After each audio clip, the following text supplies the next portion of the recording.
నమస్తే, welcome to our channel. నేను మీ పద్మావతి. ఈ రోజు నుంచి మన రెడ్ టీవీ భక్తిలో కళ్యాణం వస్తు అనే ప్రోగ్రామ్ అనేది స్టార్ట్ అవబోతుంది. అయితే దీంట్లో కళ్యాణం గురించి మరియు కుజదోషాలు అనేక సందేహాల గురించి మనం చర్చించబోతున్నాం. అయితే ప్రతి ఒక్కరూ వీక్షించాలి అనుకునేవారు ఖచ్చితంగా దీన్ని చూసి వారికి ఉన్న సందేహాలను ఖచ్చితంగా తీర్చుకుంటారని మేము కూడా మనస్ఫూర్తిగా కోరుకుంటున్నాం. అయితే ఈరోజు మనతో పాటు ప్రముఖ జ్యోతిష్య మరియు వాస్తు పండితులు బ్రహ్మశ్రీ డాక్టర్ నాయకంటి మల్లికార్జున శర్మ గారు మనతో పాటు ఉన్నారు.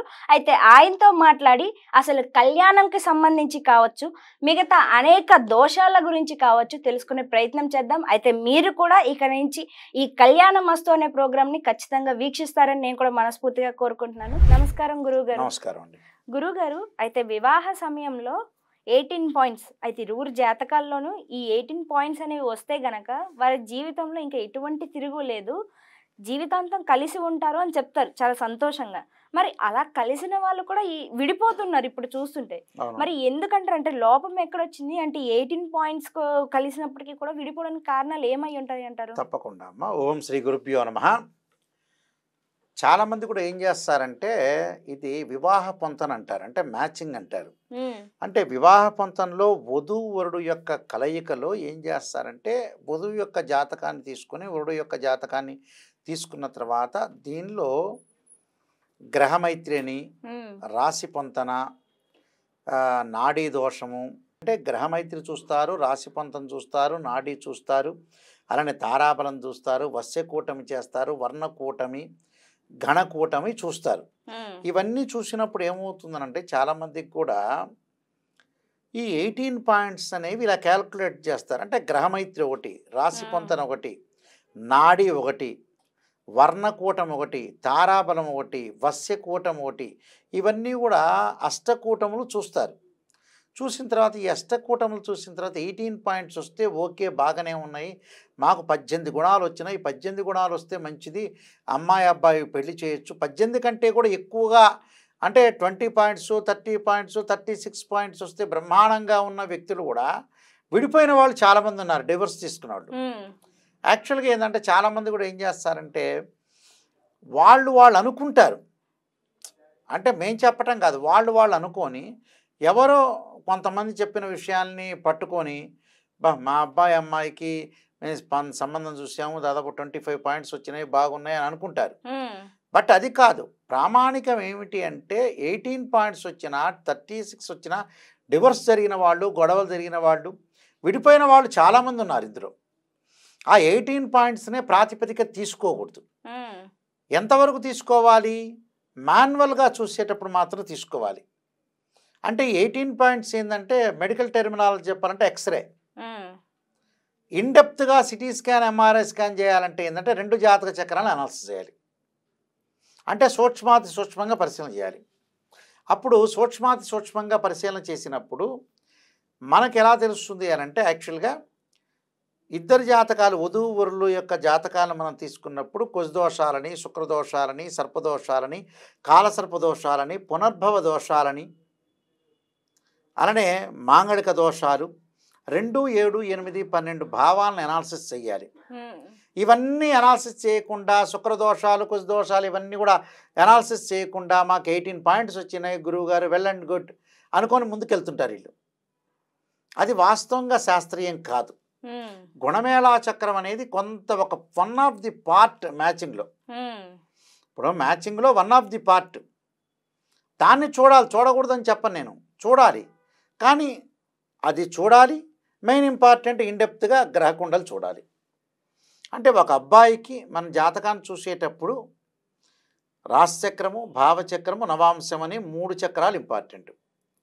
అమ్మాయి కూడా రాశిచక్రము, భావచక్రం, నవాంశం 3 ఇంపార్టెంట్. ఈ 3 చూసి ఈ మూడిట్లో ఉండే గ్రహాల యొక్క ఫలితాలు ఏ విధంగా ఉన్నాయి చూసుకున్న తర్వాత గుణమేళా పట్టిక దగ్గరికి వెళ్ళాలి.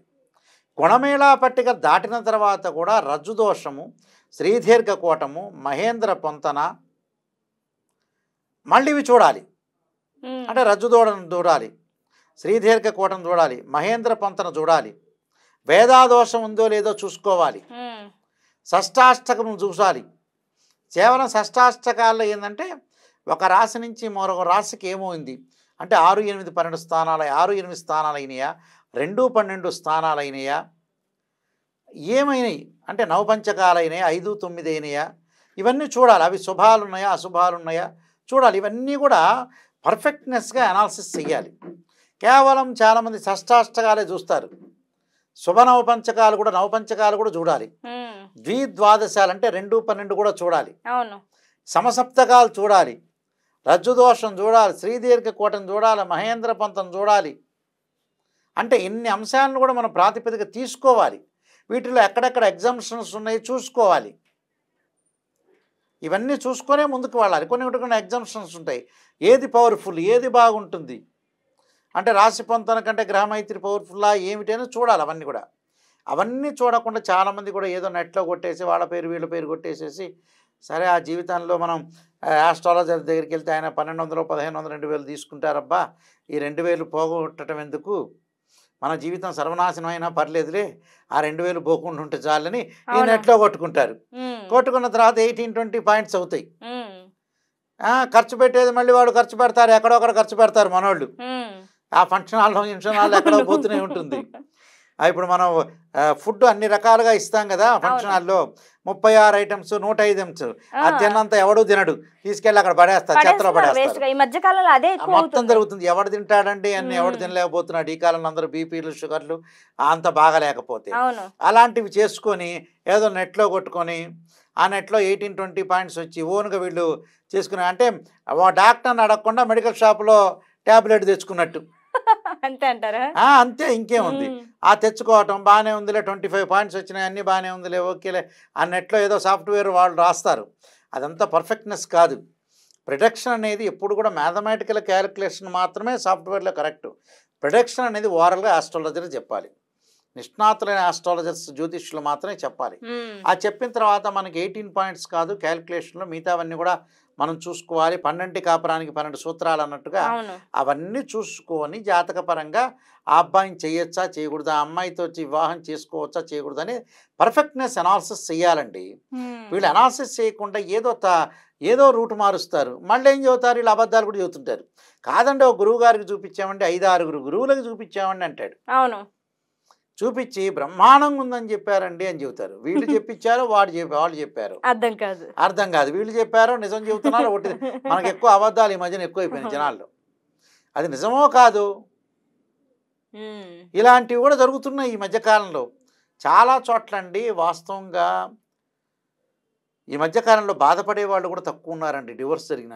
నిజం చెప్పాలంటే ఇంకొంచెం సంతోషం చేసుకుంటూ ఏదో అరటాకులు మామిడాకులు మార్చుకున్నట్టుగా ఉంటుంది. అలాంటివి జీవితంలో ఎప్పుడు కూడా సీరియస్గా జీవితంలో తీసుకునే ముందుకు వెళ్ళాలి. కొంతమంది సీరియస్గా తీసుకోవట్లేదండి డివోర్స్ గురించి కూడా. ఏముందిలే పోతే పోయాడు ఉంటే ఉన్నాడు అల్లుడు అన్నట్టున్నాడు, కోడలు పోతే పోయింది లేకపోతే లేదనే వ్యక్తులు కూడా తయారయ్యారు ఇప్పుడు నిజం చెప్పాలంటే. మేము కొంతమంది చూస్తుంటాం, అబ్జర్వేషన్ చేస్తున్నప్పుడు ఏందబ్బా అంత సీరియస్గా ఈ నిర్ణయం తీసుకోలేకపోతున్నారని ఆశ్చర్యకరంగా ఉంటుంది. ఎందుకు అంత సీరియస్గా వైవాహిక జీవితాన్ని సీరియస్గా తీసుకోవాలి, ఆరోగ్యాన్ని సీరియస్గా తీసుకోవాలి. ఈ రెండింటి విషయాన్ని సీరియస్ తీసుకోవట్లా. సెల్ ఫోన్ కొనటానికో, ల్యాప్టాప్ కొనటానికో, టీవీ కొనటానికో, ఫంక్షన్ హాల్లో డెకరేషన్ చేయడానికో, ఈ బఫే మీల్స్కో దానికి సీరియస్గా తీసుకుంటున్నారు. అసలు సీరియస్గా తీసుకోవట్లా. ఇదే డాక్టర్ గారితో నేను ఒకసారి ఒక డాక్టర్ గారు నాకు తెలిసిన ఆయనతో చర్చించి ఆయన నిజం అన్నాడు. మరి ఎవరైనా నిజమే డాక్టర్ గారు, నిజమే సార్ గురువు గారండి. కొంతమంది మేము ఇంత ట్యాబ్లెట్ రాస్తున్నాం, ఇంత మంచిగా ట్రీట్మెంట్ చేస్తుంటే వాళ్ళు ఇక్కడ ఈ ట్యాబ్లెట్లు 200 రూపాయలు 300 రూపాయలు అంటే తెచ్చుకోవట్లా, వాడేమో రకరకాలుగా సినిమాలకి మూవీలకి సెల్లులు కొనుక్కుంటున్నారు అన్నాడు.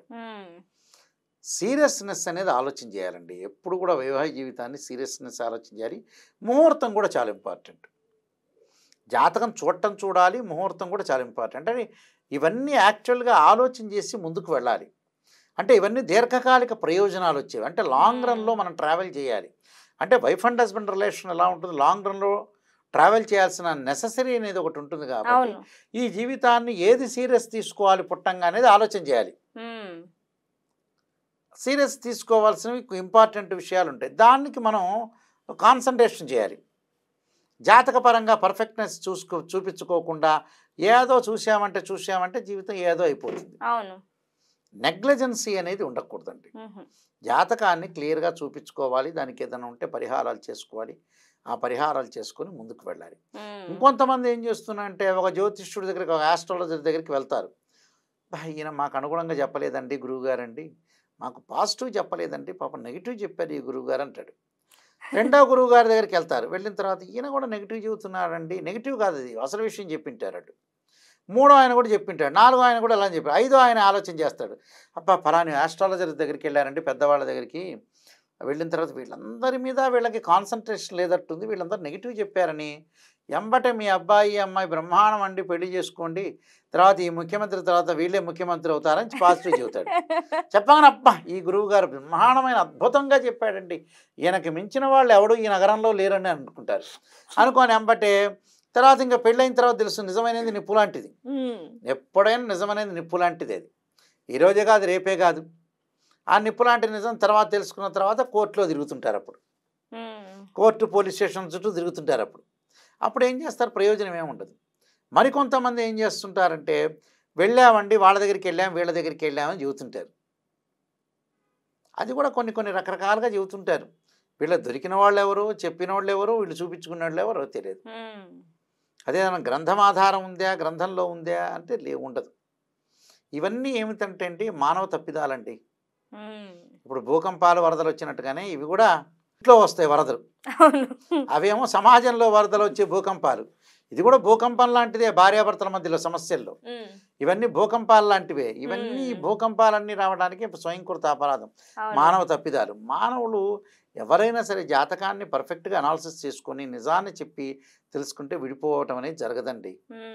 జాగ్రత్తగా ఆలోచన చేయాలి. జాగ్రత్తగా ఆలోచన చేసి ముందుకెళ్తే ఎలాంటి భయభ్రాంతులు చెందాల్సిన పని లేదు, అభద్రతా భావం అనేది ఉండదు, భద్రంగా ఉండే అవకాశాలు ఎక్కువ ఉంటాయి. నిజంగా గురుగారు మీరు చెప్పింది కూడా వాస్తవమే. ఎక్కడి నుంచైనా అలాంటి తప్పిదాలు చేయకుండా జీవితాన్ని సక్రమంగా అందరూ సరిదిద్దుకుంటారని అనుకుంటున్నాం. వాస్తవమే, నిజం చెప్పేటప్పుడు దాన్ని ఒప్పుకోవడానికి ఎవరు తీసుకోవడానికి లేరు. అబద్ధం చెప్తే మాత్రం అది చాలా స్వీట్ గా తీసుకుంటున్నారు. అబద్ధం అనేది అతికినట్టుగా ఉంటుంది, చెప్పేవాడు కూడా అంత నిష్ణాతుడు, వాడు దానిలో రీసెర్చ్ చేసి ఉంటాడు, పిహెచ్డి చేసి ఉంటాడు. అవును అంతే. ఇప్పుడు దొంగ ఉంటాడు, వాడు పిహెచ్డి చేసి ఉంటాడు, వాడిని ఎలా మెప్పించడం, అందరి వల్ల కాదు మెప్పించడం, అదొక ఆర్ట్. ఇప్పుడు సత్యం చెప్పేవాడు మెప్పించలేడండి ప్రజల్ని, అది చాలా కష్టం, దానికి వ్యూస్ కూడా తక్కువ వస్తాయి. అవును, అర్థమైంది. అబద్ధం చెబితే వ్యూస్ ఎక్కువ వస్తాయి. అవును, సమాజంలో అయిపోయింది. ఇప్పుడు మనం మీడియా ఛానల్లో చూస్తుంటాం, సత్యం చెప్పేవాడికి వ్యూస్ తక్కువ ఉంటాయి, అబద్ధం చెప్పేవాడికి వ్యూస్ ఎక్కువ ఉంటాయి. అంటే బోకస్ మాటలకు ఎక్కువ ఉంటాయి, మంచి మాటలకు తక్కువ ఉంటాయి. అంటే మనుషులు వీళ్ళు ప్రజలు ఏంటంటే రిసీవ్ చేసుకోలేరు, అంటే రిసీవ్ చేసుకోలేని స్థితి అనేది ఎక్కువ ఉంటుంది. కాబట్టి ఖచ్చితంగా వీళ్ళకి ఏంటంటే ప్రజల్లో మంచి అనేది నెగిటివ్ అనేది తీసుకోవాలి. నెగిటివ్ అనేది తీసుకుంటేనే మనకు పర్ఫెక్ట్గా ఆ నెగిటివ్ని మనం మళ్ళీ పాజిటివ్ చేసుకోవడానికి అవకాశం అనేది ఒకటి ఉంటుంది. మనం పాజిటివ్లో ఉన్నాం అనుకోండి, అభద్రతా భావంలో ఉండి అబద్ధాల్లో ఉంటే జరిగేది ఏమి లేదు, మనకే నష్టం. మనకే నష్టం. ఇప్పుడు ఒక ఆస్ట్రాలజర్ దగ్గరికి, ఒక గురువు గారి దగ్గరికి వెళ్ళి నిజం చెప్పండి, మా అమ్మాయి జీవితం మా అబ్బాయి జీవితం నిజం చెబితే దానికి ఏదో ప్రికాషన్ ఉంటే జాగ్రత్త పడతాం. లేదండి బాగా చెప్పండి పొగడండి మా అమ్మాయిని అంటే పొగుడుతాడేముంది. సూపర్ స్టార్ మహేష్ బాబు చెప్పినట్టుగా హీరోల్ని పొగుడుతుంటారు డయాస్ మీద అన్నట్టుగా. సినిమాలు ఓపెనింగ్ ఉంటాయి కదా, ఆడియో ఫంక్షన్స్, దానిలో పొగిడినట్టు పొగుడుతుంటాడు, తప్పేముంది. ఆ పొగట్టానికి జ్యోతిష్యుల దగ్గరికి రావటం ఎందుకు, వాళ్ళే పొగడొచ్చు, ఆ కన్సల్టింగ్ ఫీజు. నిజంగా గురుగారు మీరు అన్నది వాస్తవమే, కానీ ఇంతటి చక్కటి సమాచారాన్ని అందరికీ అర్థమయ్యే రీతిలో మాకు అందించడం అనేది నిజంగా చాలా గొప్ప మనసు సార్ మీది కూడా. నిజంగా ధన్యవాదాలు గురుగారు అందరికీ తెలియజేస్తున్నందుకు. తప్పకుండా అమ్మా, నమస్కారం.